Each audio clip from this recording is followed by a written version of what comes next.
I've got one more slide that's more economics focused.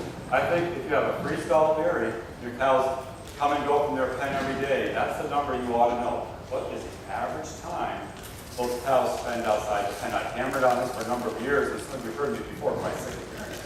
But I'm convinced more and more, as you look at more data, that that's true. If you ask the cow, you could ask the cow, and she could answer. She would say her time budget is everything to her, right, in terms of being productive and healthy.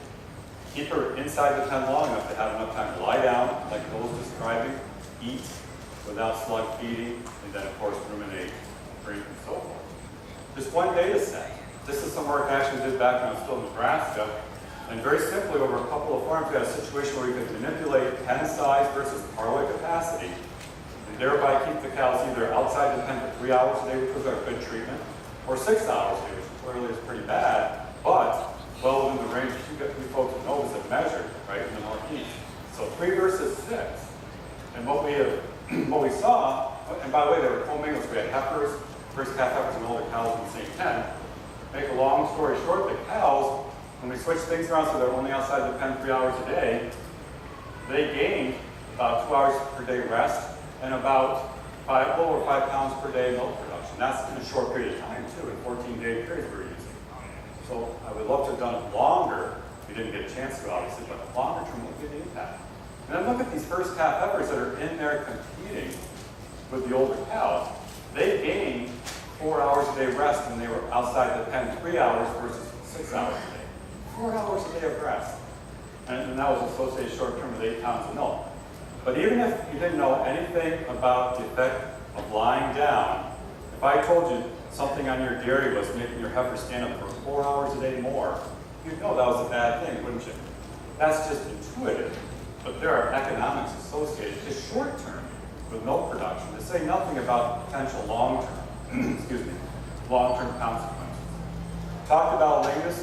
Bill just showed this data. I'm not getting choked up over this. Swear to God. I'm trying to go over a sore throat. It is near and dear to my heart. One other point, though, I want to throw into the hopper today, though, is this whole tired idea of keeping heifers separate, right? During their first lactation. How many people have heard of that? I mean, you've heard it, right? And you've probably heard it from me, other people. You might hear it again. So I'm just going to say, I'm going to skip by this. There's differences between them. There's reasons to keep them separate. There's reasons to put them together on some dairies that are practical. My only parting comment today is if you have a situation where you can invest a little bit of money to change your penning or your proofing strategy, or for God's sakes, if you're looking at building a new barn or retrofitting anything, putting in a different proofing system, think about the economics. There's a lot of good evidence behind this. Okay? In the absence of overcrowding, this whole slide is no overcrowding, right? When heifers are competing with older cows, they eat less, they lie down less, they produce less milk by about 9 or 10%. Thanks. More recently, in the first important 30 days of lactation, people have measured lower efficiency of milk production and greater loss of body weight. In that same research group saw that the heifers had less drinking, lower rumination, and lower milk fat percent. None of those are going to make you a more profitable dairy, are they? And again, and this is without overcrowding. If you layer on top of that overcrowding, this is a study we did years ago at the Institute where we went from 100, graded it up to 143%. And if you haven't been to the Institute, we have a 4-row barn, right? And this was like 113% overcrowding of the stalls as well as the headlines, all right? Very typical. What we found, just focusing on milk, let me explain this. So this is the difference in milk between paired animals, old cows, mature cows versus primipares and first calf heifers.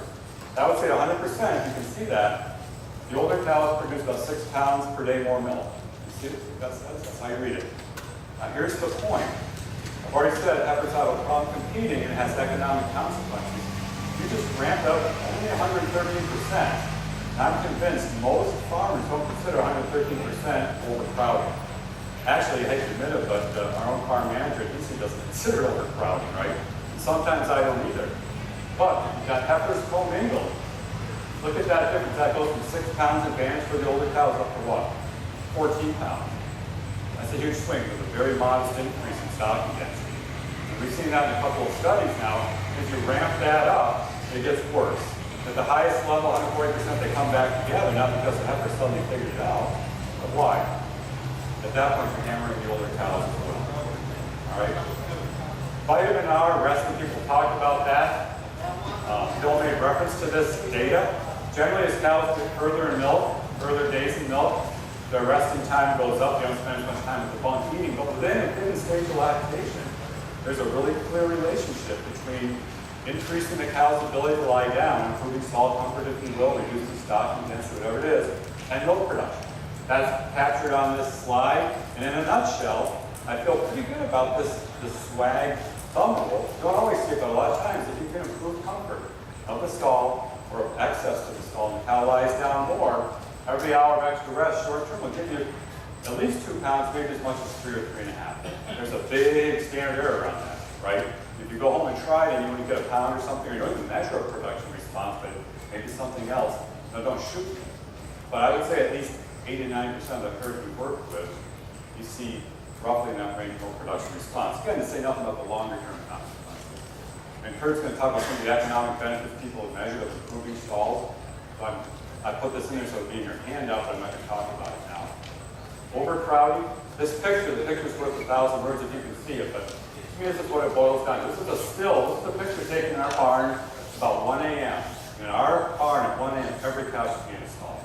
Given our feeding and our milking management, here you can see there's 1, 2, 3 cows standing, not eating, standing, waiting for a slot to lie down. I mean, there's good data behind that, the negative effects that has in terms of, lameness, less because of less resting time. They start to slug feed, it affects milk components.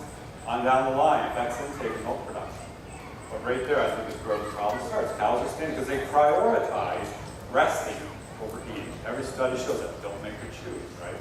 That's what I just said. The last point, if I can stay on time, you can keep Kurt on time here. I say this tongue-in-cheek, but this is real. That the foundation of cow comfort, I've come to realize this, I've gone back and reviewed my notes from my freshman year of dairy management. It's a human-cow relationship. You all know that if you milk cows, right? If you're around them. But again, there's real dollars and cents. And just ask yourself this question. Are you a source of comfort or stress to your cow? And answer it honestly, right? Sometimes no one's watching. I have to admit, I was a source of stress growing up on my cows. But one slide, right? The granddaddy of the data would say 10 to 13% more milk production for your gentle versus aversive, loud, rough, right? That's been about the most people have measured. More common is more like 3.5 to 5% more milk. And the neat thing about the second study is not only physical, but it's both.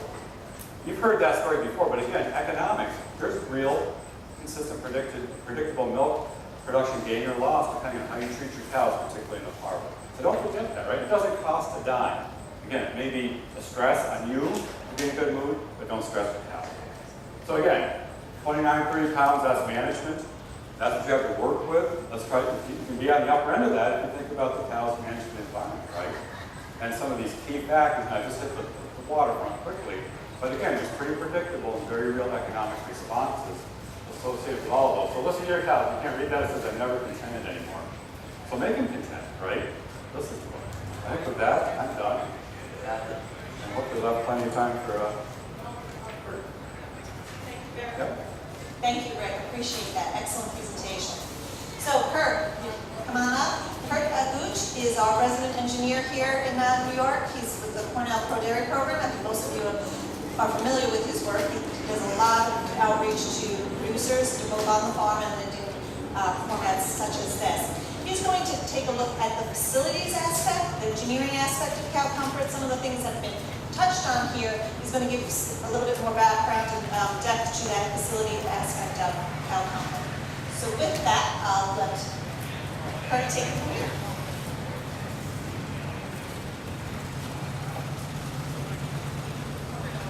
Well, good morning, everybody. Appreciate the opportunity to be here and go over a few things on cow comfort.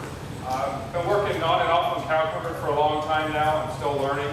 I think there's a lot to learn now that we have Novus and others doing work to actually quantify what's going on, more so with cows and their behavior than was ever done in the past. So I think we're going to see some pretty good quantum leaps in understanding of cow comfort in the near future. But I'm going to focus on some basic stuff, at least initially. When I think about cow comfort, I think about the facilities a lot, and that's probably no surprise. And I also think about the management a lot. I've been to some really good farms that aren't very good from a facility standpoint, but they were really good from a management standpoint, and the cows showed it, the cow comfort showed it. One farm that I remember a late friend of mine took me to in eastern New York. She says, you got to see these cows in these stalls. She says the stalls are 39 inches wide. Now, if anybody, most of you probably know, we would never build a stall 39 inches wide for a lactating Holstein cow. But these cows were used in the stalls. Well, there was a lot of generous sand underneath there. The farmer was really good at making sure the sand was there, and I was convinced that that's why the cows would use the stalls. So when the facilities and the management come together, that's a great thing. And so that's what we really want to make sure happens if we can. And I think we already heard that cow comfort definitely impacts profit. So when I think about cow comfort, I boil it down to sometimes the big 6, sometimes the big 8. It kind of depends on the goal of the talk. But definitely the resting areas are very important. We've heard about that. Cooling is very important. Where the cows water and what that's like is important. How often are the waters? Is it comfortable for them to access? Or is there stray voltage there on that water? Ventilation is certainly important. Where the cows feed is important, and the flooring is important. So, we've heard some of these things already.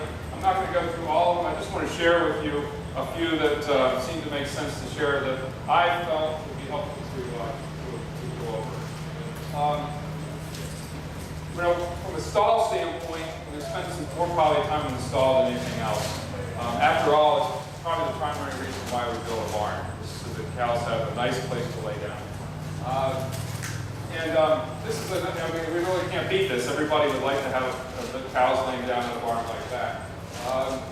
But there's a lot to it. A cow needs to feel comfortable with 5 things to use the stall. The first, she needs to feel comfortable entering the stall. I can remember going to a farm where the cow stepped up 16 inches from the alley to the stall base. And so that's probably a little high. She'll probably step up that high, and she's not going to want to back out that high very readily. So comfortable entering the stall, reclining, resting, rising, and exiting. So those are my 5 things. And there could be just something a little wrong with the stall that I'm convinced will affect your stall use. This past weekend, my oldest daughter, she was a lifeguard at Fairhaven Park, and she sprung this on me. She goes, well, Dad, would you like to go up and camp out with me over the weekend? This was at 8 o'clock on Saturday morning, and she's due to leave at 8:30. I'm thinking, well, I got all this stuff to do, and then, yes, I'll go. Right? So we didn't have a lot of time to prepare, and another daughter of mine went, and we had 2 nice mattresses, and then we had a thin mattress. So I blew up the nice mattresses, and I gave them to the girls, and I slept on the thin mattress. And that mattress was pretty good when I was 20, a couple years old, and did a lot of outdoor camping. But in my 40s, I kind of noticed when I woke up that, you know what, I rolled over probably 30 times last night. And so I did get some sleep, but it wasn't really restful sleep. So of course, Sunday night I went home, I slept pretty good.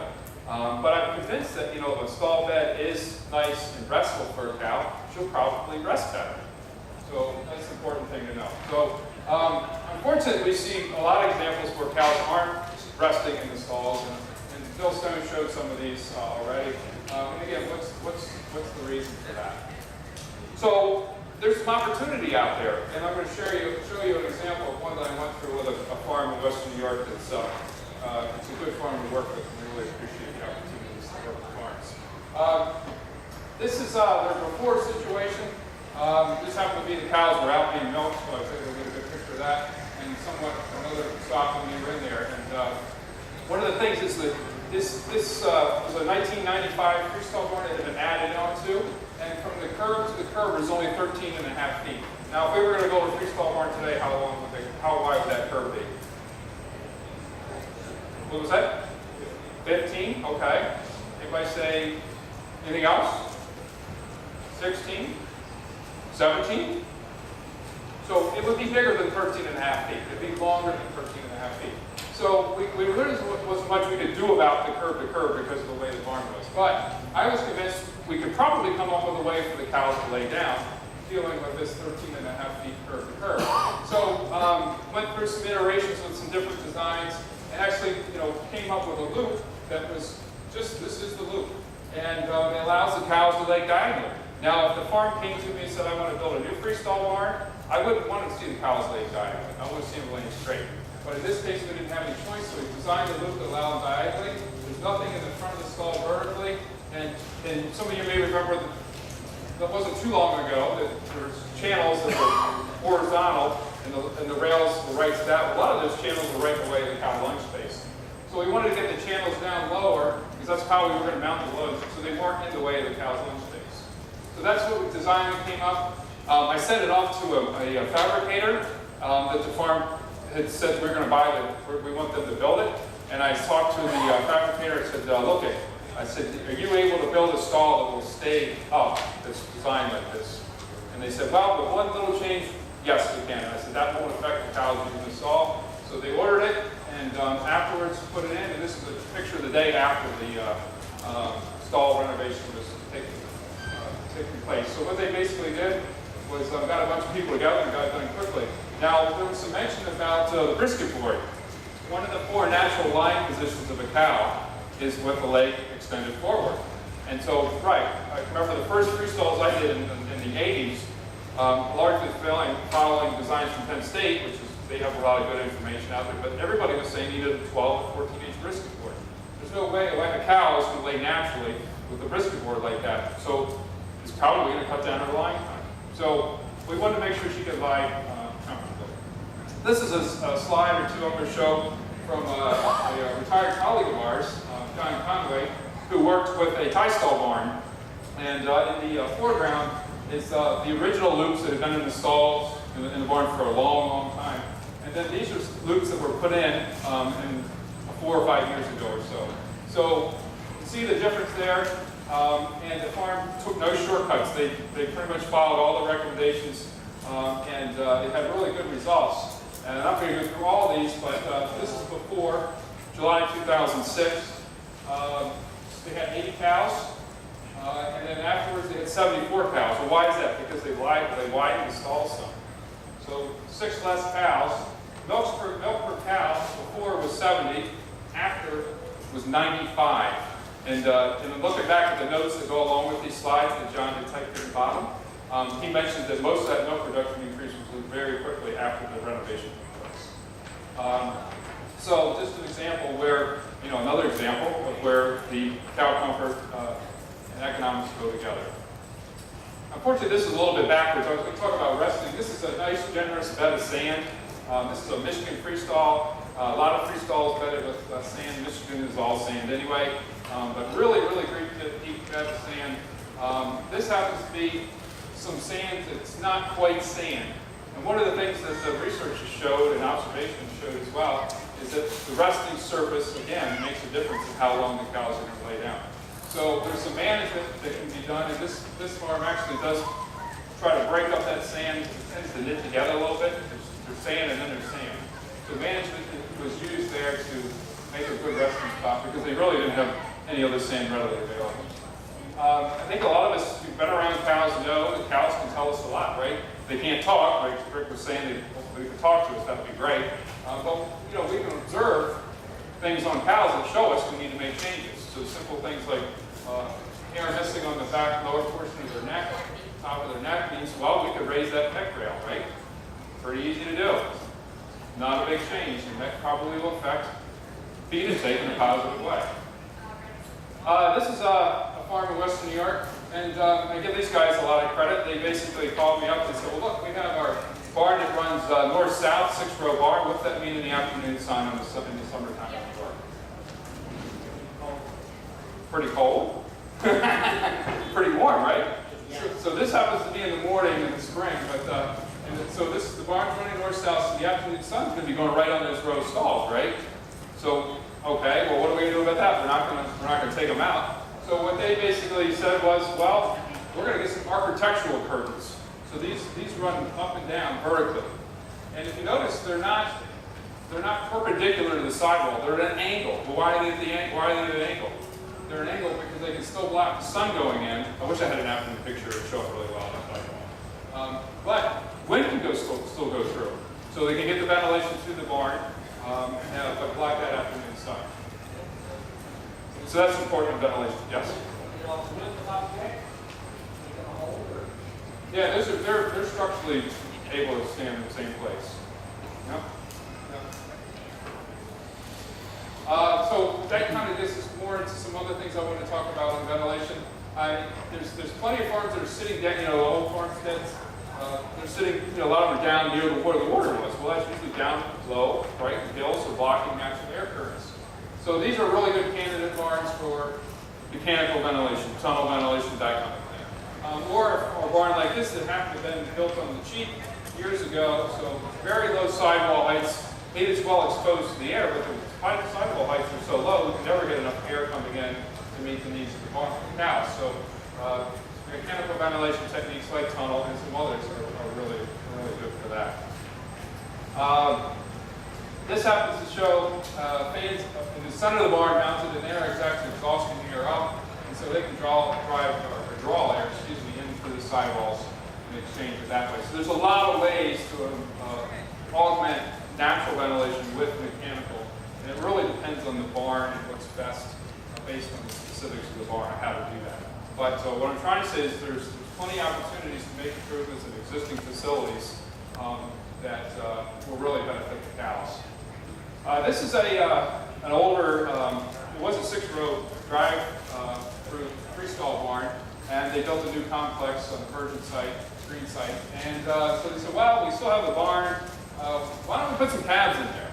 So this happens to be some transition calves over on this other side here. Well, at the time anyway, I'm not sure it's still that way, were individual pens for calves. And they really didn't want to deal with dealing with the curtains in the wintertime. And so, you notice there's sidewalls and curtains that are there. They said, what can we do to put some good air in this barn so in the winter we don't have to deal with curtains? So these tube fans, and many people have seen these tube fans or bags, whatever you want to call them. They've been around a long time. But the interest in them is coming back is because I think some people are really seeing how successful they can be. So the design of this is specific. This is another barn where there's multiple tube fans. In this case, the farm said, look, I just want to close the curtains from the end of October till the beginning of May. I don't want to deal with curtains. This is a remote heifer barn. We don't want to have to send somebody down there and adjust curtains all the time. So this has actually got multiple tubes in it because we need different ventilation rates depending on the time of the year. So what I want to do here is try to show real quickly, and we're hoping this works. Okay. See it there? It worked about half the time when Caroline tried it this morning. There we go. So this is a tube that's not inflated, and there's a fan at both ends. There's a fan here and a fan at this end. You notice the air is coming to the middle, and then watch how tight that fan gets, or that tube gets. So when I talk to farmers about tube ventilation, sometimes they say, well, I'm not getting much out of it. I basically say, look, is your tube, is it straight? Is it erect? Is it like these? These are 148 feet long tubes. And a lot of times you'll see the tubes kind of not fully inflated. What happens there is they don't distribute the air very well. And a good sign that ventilation is not where it needs to be. Other reasons why cows may stand in stalls. Well, it may be the stalls are perfect. Why else why they may stand up? It's already been mentioned today. They're hot, right? They may stand up because they're hot. So fan cooling cows is a no-brainer. I've looked at the economics, partial budgets, that kind of thing. And if you use the most conservative of Rick's numbers on cow response to line time, the fan systems pay for themselves very, very easily. So what we want to see is good air at cow lying level, stress cow lying level. Okay? So tilt the fans to blow at the next fan in line at the ground. So you'll notice that this fan is pretty much tilted to blow at the bottom of this fan right down here. That's where the cows are, right?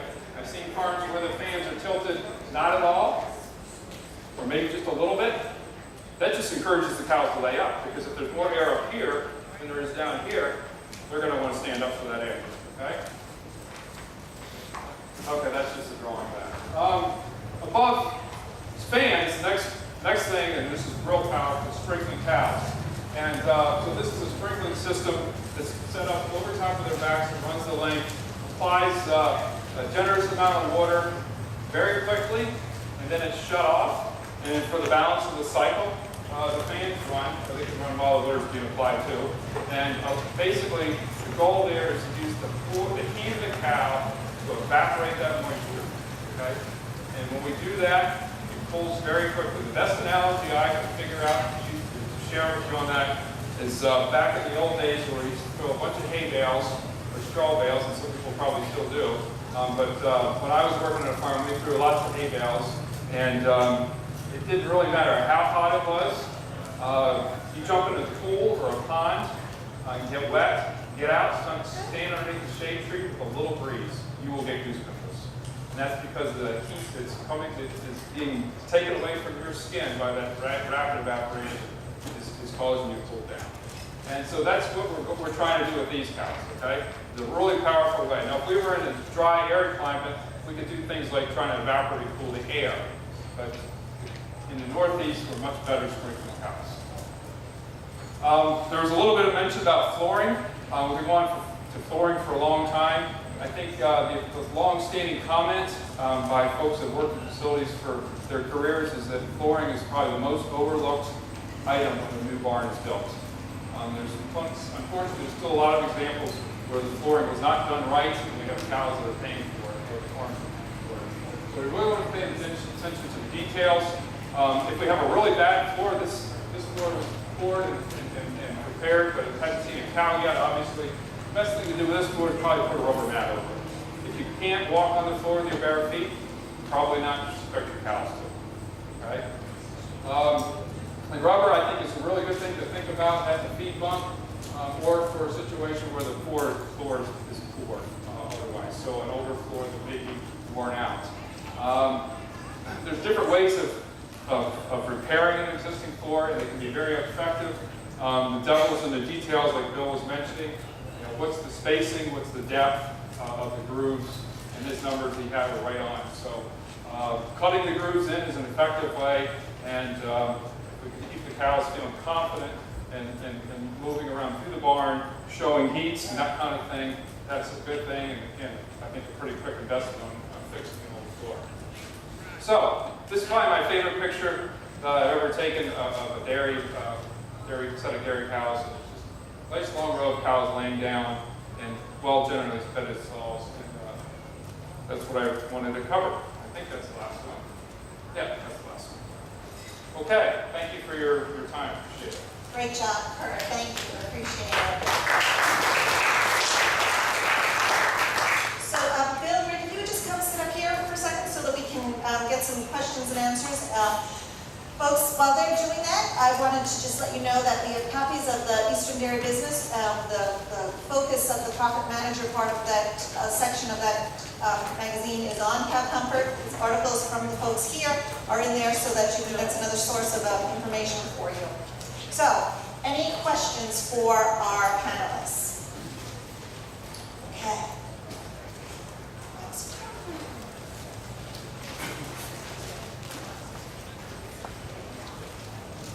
Can you give me your opinion on water mattresses for bedding opposed to a regular mattress or synthetic? Did you folks all hear that? She's asking about comparing water mattresses with other types of bedding sources. Okay. Well, I'll start, and I'm sure there's others that want to provide comment as well. I've seen a lot of cows using water beds really well. In my opinion, they still need bedding, so I think all mattresses need bedding. One of the things that we've noticed over time, and my colleague Bill here has pointed this out numerous times when we've been on farm, or at least a few times, and that is that the mattresses tend to fatigue a little bit, which means that they need to be managed. There needs to be added water added to keep them so that they're filled sufficiently to keep the cows comfortable.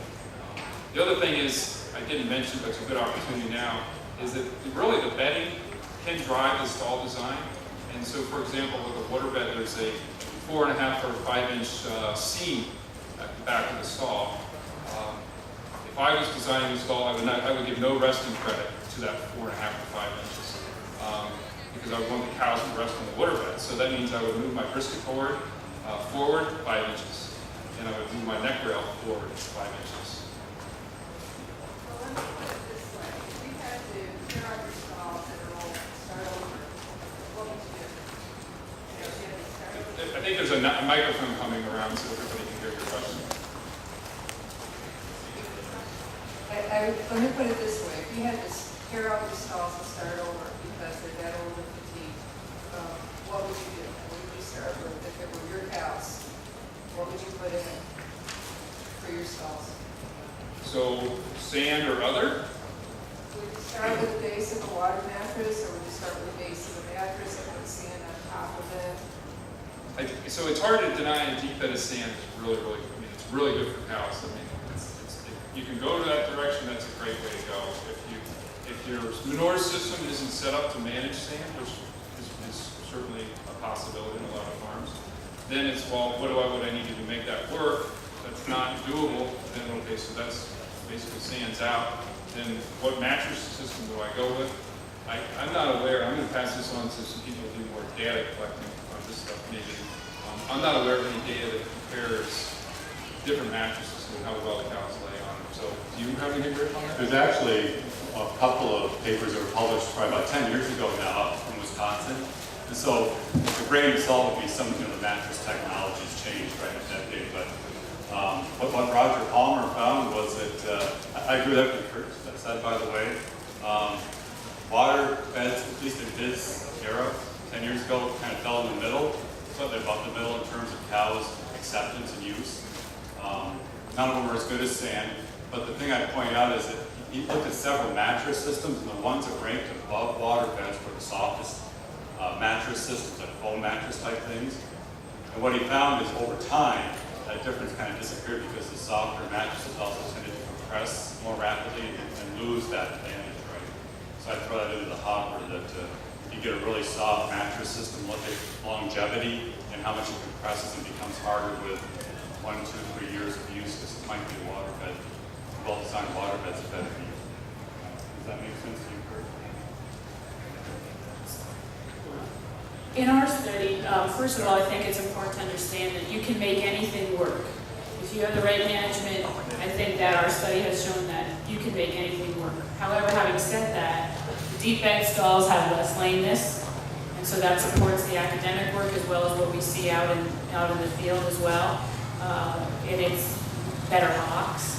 Everything just seems to be better with deep bed stalls. But you can make anything work with a proper amount on them. I will caution you on the water beds a little bit, depending on the kind, and Lindsay Collins has now joined us. Sometimes when the cow goes down, they separate and they're going down on their knees on that hard floor too, so you have to be careful of that. But you still have to add bedding on top of whatever you do. So depending on what work you're prepared to do, and your system is be able to provide, you can make anything work, but the deep bed stall is probably the preferred way to go. I just had a quick question, then I wanted to respond to that too. Susie, you had about 12% water beds or something like that in your data set. Do you know what their line time is? Off the top of your head, okay. So that'd be neat. Neat.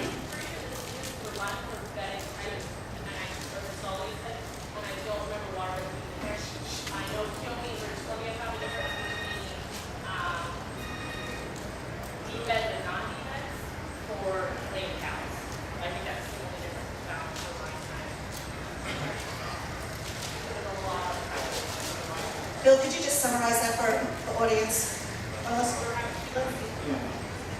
For differences in line time on waterbeds versus other types of mattresses or bedding types? Correct. I don't believe we found anything. I think the only thing that came out as significant was in Keomi's research from British Columbia. She found severely lame cows lay down longer on deep beds versus mattresses, but we didn't notice any differences.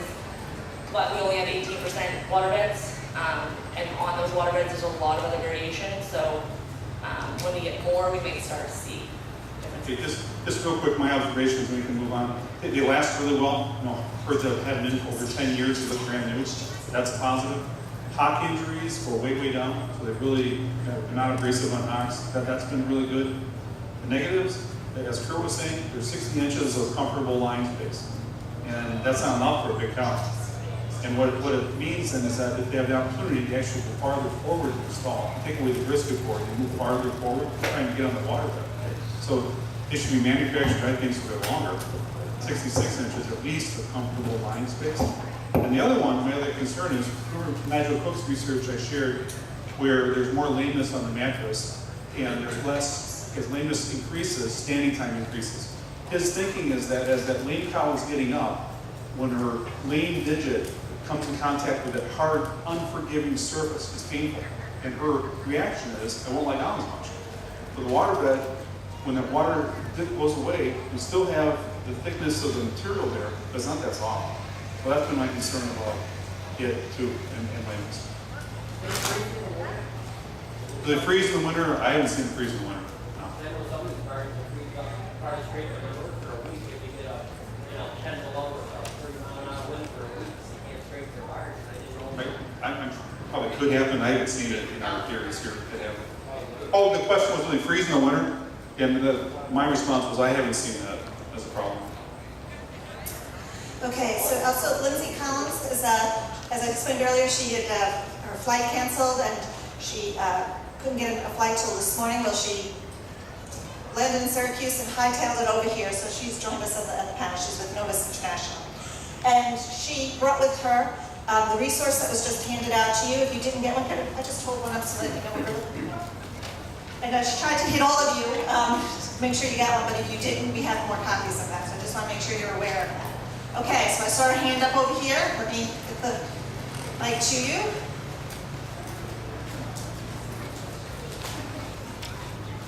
How do you prevent cows from falling the sand out of their stalls?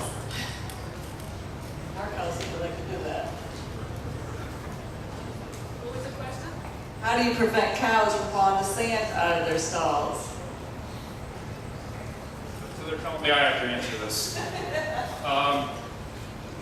You really can't and you don't want to.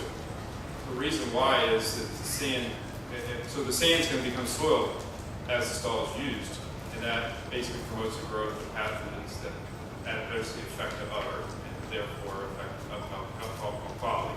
So a good sand stall is going to use 50 pounds or 60 pounds of sand a day.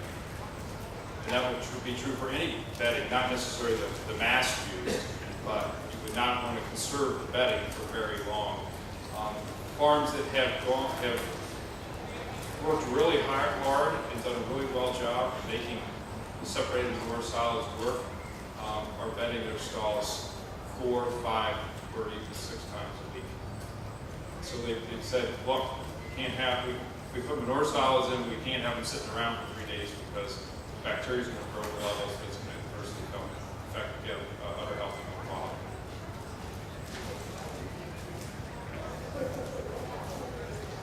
Other questions? What kind of sprinkler interval are you talking? Water on, and then water off?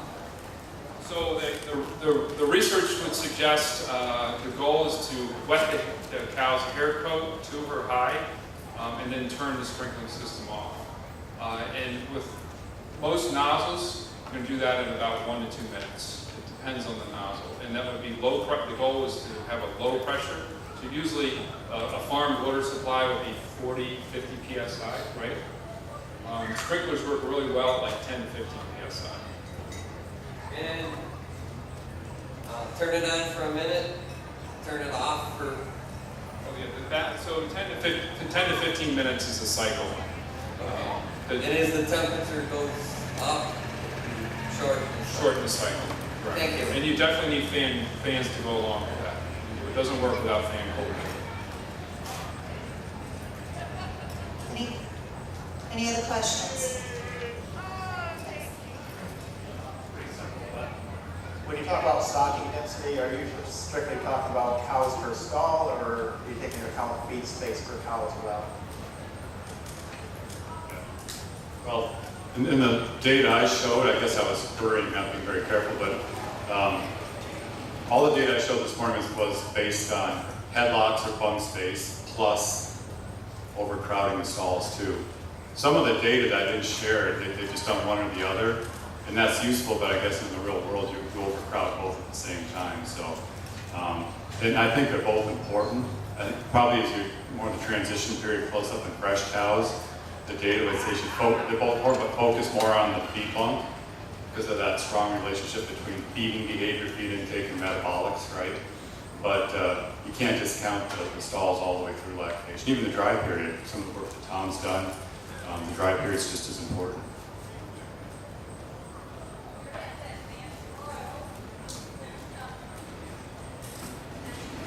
Okay. Any other questions?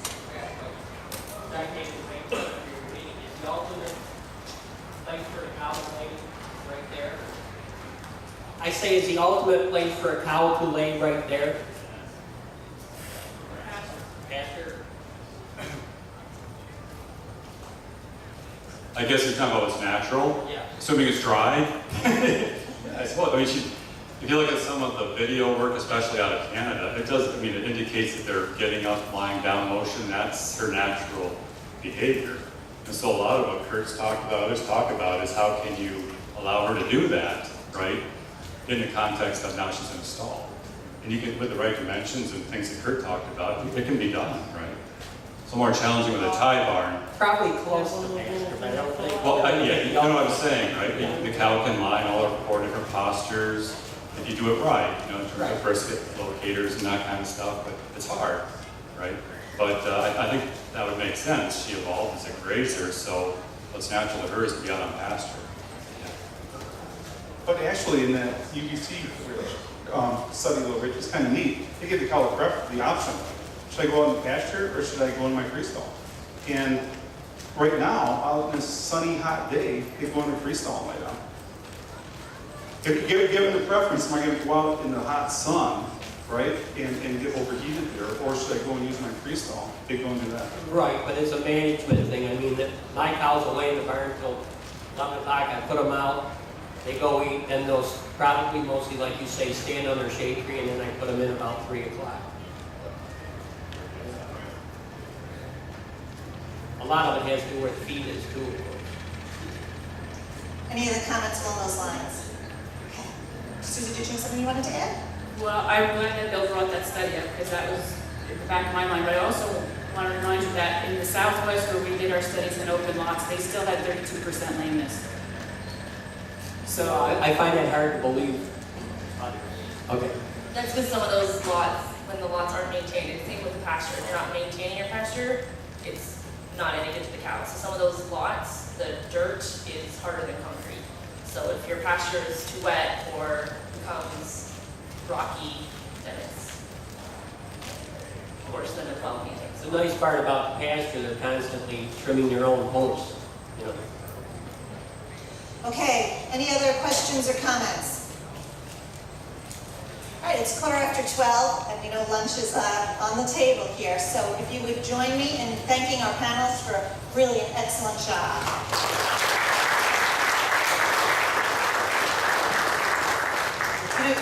All 4 of our panelists did an outstanding job of taking substantive, important information and tying it back to practical on-farm approaches. So, really appreciate the effort this morning. I did want to mention to you that today's program has been videotaped, and Eastern Dairy Business has it on their website. So if there's something you want to go back and hear again or just check on, please feel free to do that. It's a nice thing that we have going here for us in that respect. So, any other comments or questions? If not, we'll hand it over to Joel. Thanks very much. Thank you very much. Thank you. And thanks to our panel. We appreciate the time and energy and information that's been shared with us. DairyBusiness.com is where you'll be able to find the videos. And I did not introduce a colleague of ours at Dairy Business, Justin McCreary, who's on our web design team, and he's here doing our videography today. Thank you for being with us, Justin. We have a dignitary with us who's going to share just a little bit of an update on milk promotion before we break for lunch. And I'd like to introduce Courtney Luskin, who is the reigning New York State Dairy Princess. We're honored to have her with us today. She's from Rensselaer County and, of course, from a dairy family. And she's going to talk a little bit about her activities and what's being done to promote our most perfect product. is Courtney Luskin, and I'm the New York State Dairy Princess. As you may know, the Dairy Princess program is a part of the American Dairy Association and Dairy Council, and is funded through dairy checkoff dollars. Today, I'm here to give you a quick update of some of the other programs that your money supports. As dairy farmers, you work hard every day to produce quality milk. The American Dairy Association and Dairy Council staff works to make sure that consumers enjoy the same high-quality milk whenever they reach for a glass. The school milk experience can impact how a child thinks about dairy for their lifetime. To help make a positive experience, the ADADC works with schools to help serve milk the way kids like it, fresh and ice cold. More than 4,000 schools take part in the ADADC's annual survey designed to monitor milk temperatures. Staff works with schools that report warm temperature to find solutions, which they can include by providing grants to purchase new coolers and other equipment for the schools. In 18 years since the ADADC has been monitoring milk temperatures, the numbers of schools reporting warm milk temperatures has dropped 40% to less than 10%. ADADC works to make milk cool for students by enlisting the help of current and alumni NFL players to visit schools and reward them for adopting strategies to incorporate dairy into their menu. Nearly 80% of all milk that is sold at the retail level. That's why the ADADC works to maintain the image and quality of making sure dairy supermarket cases are clean and kept at the right temperature and stocked with the best-selling items. Each quarter, ADADC staff conducts case audits at 1,500 retailers throughout New York, northern New Jersey, and northeastern Pennsylvania. And knowing that the longer a shopper stays in the aisle, the more likely he buys more products. ADADC works with top retail chains to create eye-catching displays and product placements throughout the dairy aisle remuneration program.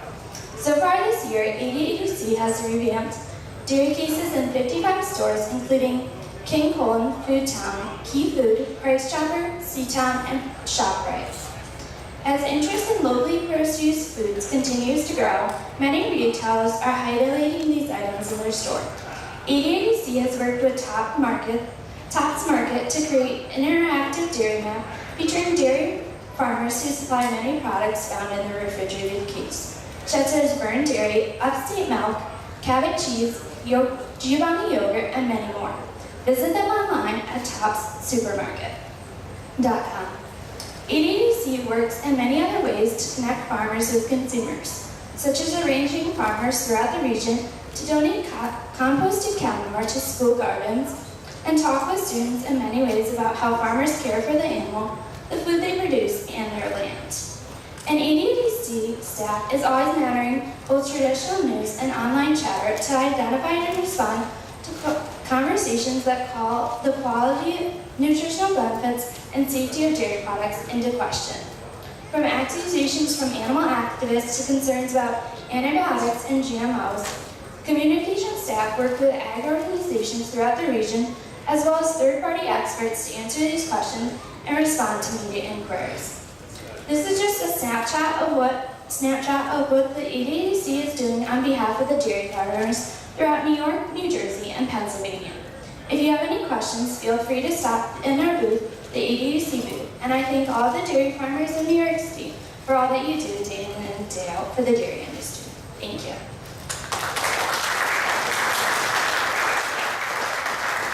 Thank you, Courtney. Good job. We've arrived at the moment for lunch. My colleague Jessica Torres will be by the speaker and collecting your cards. Please fill out the card, and that is your lunch ticket. We've got lots of food today, so there's no need to be concerned if you're toward the end of the line. We'll work our way around that way.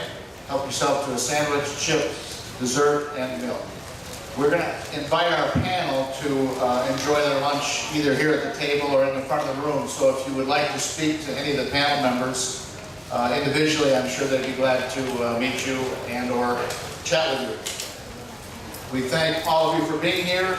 Enjoy lunch, and that concludes our program for today.